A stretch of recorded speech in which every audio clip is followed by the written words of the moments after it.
So we're here again with Professor Bernard Haykel of Princeton University, continuing our discussion on what to be done about Yemen. You were very clear that you don't think this should be a U.S. military solution. Yeah. Why not?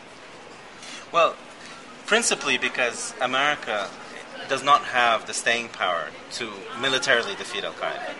And any attack that America makes or does there fits into the Al-Qaeda narrative. And we can see this just from the recent attacks. Can I ask you something counterintuitive? If you thought America did have the staying power, and if it combined bombs with books, so to speak, guns and butter, military and development, would that be good?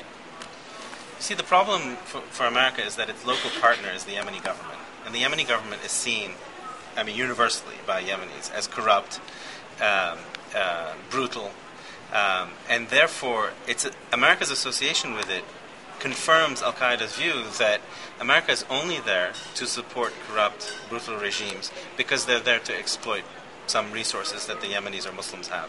So, anything that America touches at the moment in the Middle East, it has, whether in Yemen or elsewhere, is just immediately polluted. You think, though, that the Gulf countries, that Saudi Arabia and others should be dealing with it. What evidence is there that they can? Well, the fact that they crushed Al-Qaeda in Saudi Arabia is already a big, I think, a very good thing and a good lesson to be had, and a lesson that America can benefit from, by the way. And it involves a combination of tools. One is brute force and intelligence, certainly, and security type activities, but also propaganda and money.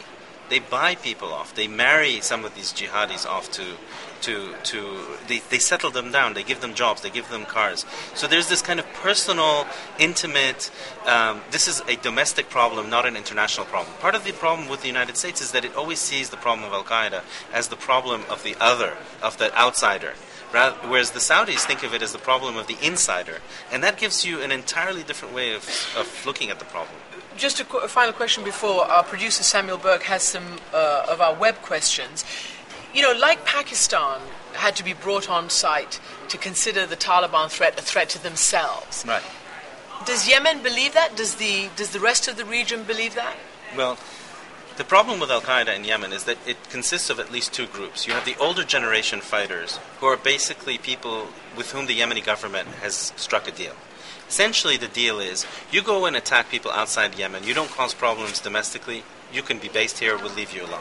The younger generation, the guys who have come back from Iraq and Pakistan more recently, are much more radical, much less principled, and will not strike a deal with the government to contain their attacks to outside the country.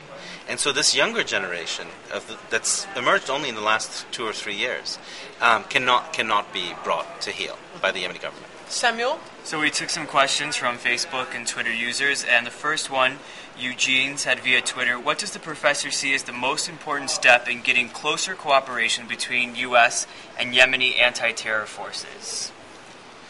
I think that cooperation, by the way, exists and has existed very strongly since 2000 when the USS Cole was bombed.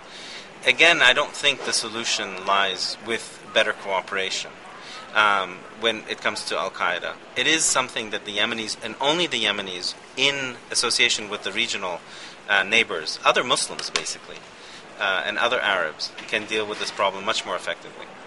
Okay, our next question is from a Facebook user, Daniel Weaver, who's in Longview, Texas, and he asked the professor, to what degree do the problems in Yemen stem from tribal conflict and loyalty? There are definitely very strong tribes in Yemen who oppose the writ of the central government, and some of them harbor Al-Qaeda members.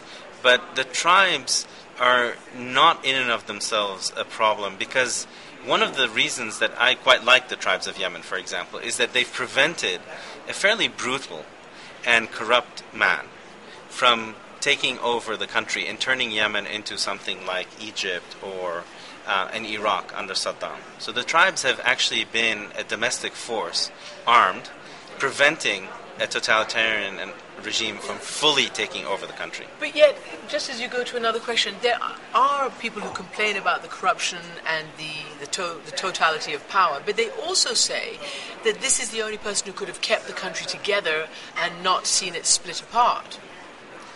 Well, that's a self-serving argument that the president uses. No, but some Yemenis say that. Yeah, perhaps. I mean, it's a counterfactual. I mean, it's difficult to prove something, when you don't have an alternative, and especially since he will not allow an alternative to emerge to his kind of rule.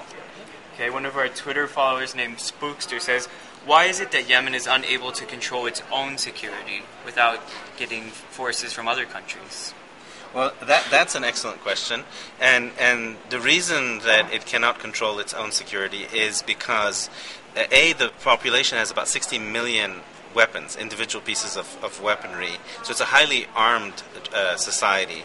But on top of that, a lot of the social services are not available to the population.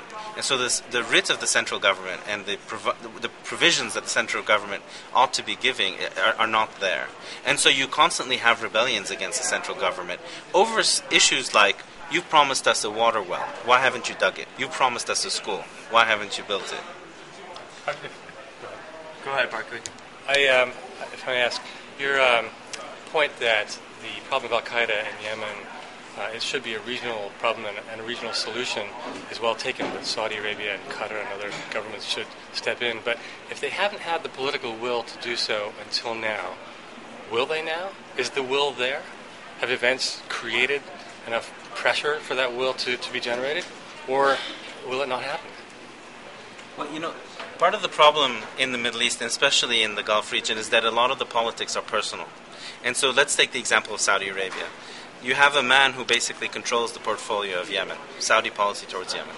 He's the crown prince of Saudi Arabia, and he's been very ill in the last 2-3 years. So he's basically abandoned that portfolio, and the Saudis haven't had a policy on Yemen because of that personal issue that he has. Now, hopefully, the system will address the problem, because it is a very acute problem in Yemen. But that can only happen if someone else takes over that portfolio. George Lerner? Professor, we're talking about deep ingrained problems in Yemen. But it wasn't always this way. In the early 90s, there was a flowering of what you might call democracy. There were, I believe, about 40 political parties, 130 newspapers. That all ended when President Saleh engaged, or there was a further outcropping of civil war. What happened to drag this process out so that we did not see the kind of democracy that many people had hoped in Yemen? And what is the answer? What is the possible resolution for Yemen on the political stage? Well, one of the reasons why we saw a retreat in terms of political parties and newspapers and democracy was that in the 1990s, Yemen became quite affluent with oil. So the president had enough resources from oil revenues not to need to build a consensus for his rule. So he could buy off opposition, and he could silence people through these revenues. And now that the revenues have been severely reduced, he's now seeing himself, facing a lot of opposition in the country. The solution, though, is really for the system itself to reform itself completely, away from a one-man rule to something closer to, a parliamentary democracy, which is what Yemen ought to be as a republic. Yeah, just circle back on the business of the regional solution. If no one in Saudi Arabia is taking over the portfolio, yes, and there hasn't been the will among countries like Qatar, is that actually a viable solution? Is there enough growing momentum or pressure to create a solution there? Or is that really not going to happen? And the only alternative will be, as you said, replaying the same old model with the U.S. doing strikes. Right. Well, this is exactly where the U.S. role can be critical, because the U.S. can actually put considerable pressure on the Saudis and on the Gulf regimes to address the Yemeni problem. Rather than going after Yemen militarily, I think the U.S. must engage the regional actors to prevent Yemen from becoming a Somalia. And what's the U.S. leverage over those countries to make them do anything? It's huge. I mean, the U.S. basically protects all these regimes. Yeah. It so is you think absolutely they will huge. respond to Yeah, I think so, and that's where I think the attention should be focused. One thing we haven't really discussed, but it's vital, is that you mentioned these programs, for instance, in Saudi Arabia. I mean, some of these Yemeni Al-Qaeda types now have escaped from prison with the aiding and abetting from inside Yes. Yemen. One of them came from one of the Saudi Yeah. rehabilitation programs after being released from Guantanamo. Yeah. So there's that issue as well. Yeah, absolutely, and I think that this points to the fact that the problem of Al Qaeda does not have a silver bullet solution. It's a problem that needs to be managed, and it's one that I think neither the states and the region nor the U.S. for that matter can ultimately resolve. It is a long-term problem that can only be resolved if and when Muslim societies decide that this kind of violence is unacceptable to them, and therefore will cut off all support. It's a big if. It is a big if. On that note, Thank you. thank you. Thank you, Professor Haykel, for joining us.